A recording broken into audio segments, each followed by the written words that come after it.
Today we're talking about price blocks, what it is, where it comes from, and what you can do to clear them. Undercharging is not humility, it's self-abandonment. The most expensive thing in your business is not your price, it's the gap between what you charge and what you know in your gut you should be charging. That gap is costing you money and is costing you something even more important. I want you to think about the last time you said your price out loud on a call, or you wrote it in a DM, or you put it in your stories. And I want you to notice, honestly, what happened in your body the moment you said it. Did you hesitate a little bit? Did you feel a pull to apologize, to explain, to add context, to justify your price before they even had a chance to hear it properly? Did you say it and then immediately start talking again, having this urge to fill in the silence before they could even respond? Did you soften it, round it down a little bit, add something to the offer at the last second to make it feel more justifiable? If any of that landed, you have a price block. And here's what I need you to understand about price blocks. They don't live in your market, they live in your body. They live inside of you. And more specifically, they live in your identity. Because your price isn't just a number, because you have a relationship with this number. You have a feeling about this number. You have a belief or several beliefs about this number, this price. And there's many times beliefs about what your work is worth. Not what you're worth, but what your work is worth. Because inherently, no one can put a price on you, who you are. And at the end of the day, we do need to price our work. And when we do this, a lot of times our limiting beliefs come up.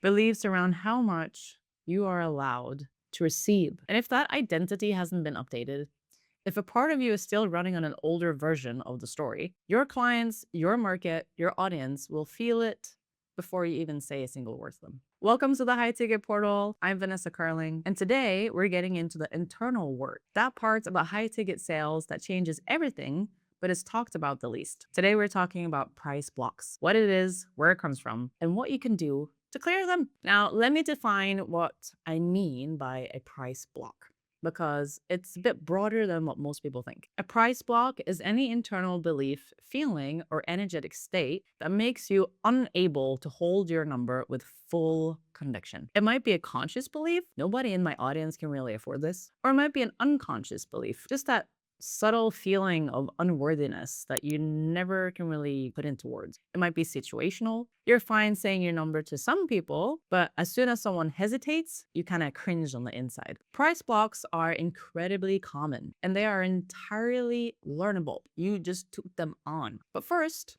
we have to understand, where did they come from? Most price blocks have their roots in one of three places. The first is a belief about money in and of itself. What did money really mean in your house when you were growing up? Was it scarce? Was it plentiful? Was it stressful? Was it fun? Was there a message, spoken or unspoken, that wanting a lot of money was greedy, unrealistic, or just not for you? These really early imprints run deep, and they will quietly undermine every high ticket offer that you ever make until you consciously examine and replace them. The second root is a belief about your own worth. And this one is kind of hard to admit because on the surface, most ambitious women deep down do believe that they're really good at what they do. But there's a difference between knowing you're good and feeling it in your body in real time in all aspects of your business, and that you are fully worthy of receiving that number that you're asking for. And that gap between knowing it intellectually that you are fully worthy of receiving that price or that number, whether it's on your vision board or on a sales call, and owning it energetically, that's where the price block lives. And the third root is fear of rejection. Because every time you say a big number out loud, you are risking that you might get a no. And for many of us, a no feels like rejection. It feels like more than just a no. It feels like a judgment. It feels like confirmation that we asked for way too much. It feels like evidence that we got a little bit above ourselves. So we preempt it. We make ourselves smaller before they have a chance to make us feel small. Here's what I want to say about all of these three roots, because they all point towards the same thing. Undercharging is not humility. It's self-abandonment. When you consistently charge less than you know that your work is worth, You are abandoning your own value to manage someone else's reaction. You are shrinking your income to avoid the discomfort of being fully seen. You're choosing their comfort over your capacity to build a life and the business that you came here to build. And that's not generosity. That's playing really, really small and calling it generosity. So I know you might be thinking, okay, what actually shifts these price blocks? And they're not affirmations. They're not telling yourself that you're worth it. Those are surface level tools for something that lives on an identity level.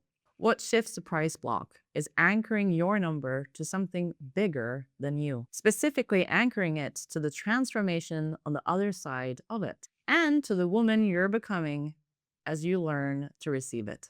Let me make this really concrete. If you are selling something for, let's say, $10,000, the question is not, am I worth $10,000? Because that question keeps you measuring your own worth against an impossible standard. The question is, what does the transformation look like to her, to your client? What does her life look like 12 months from now if she says yes? And what does it look like if she doesn't? And the second question is, who am I becoming as a woman who can ask for and receive this? Because here's the truth about wealth that I've come to understand deeply through my own journey. Wealth is not something that you just earn. It's something you develop the capacity to hold. And that capacity is attached to an identity. It's built deliberately over time by practicing being a woman who asks for what her work is worth and doesn't apologize for it. Here's what I want you to do before your next sales call. Before you get on, I want you to run through this mentally. Where is she right now? Where does she want to be? What is that gap costing her? And what does she get specifically on the other side of working with you?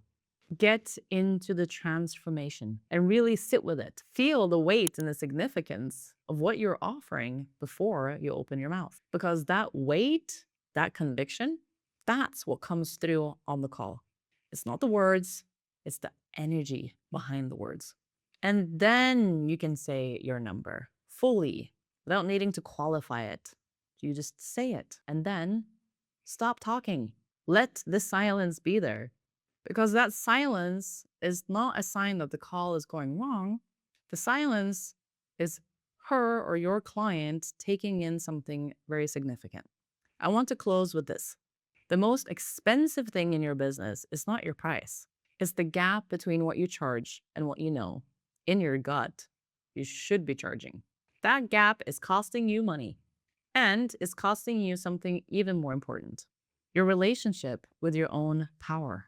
Every single time you round your number down, every time you flinch, every time you add a bonus the last second to feel more justified, you kind of confirm a story about yourself. A story that says, I'm not really the woman yet who can hold all of this. But guess what? You really, really are. You just need to decide on that and then practice it. Call after call after call. Conversation after conversation until your nervous system catches up with what you already know. And that's the work.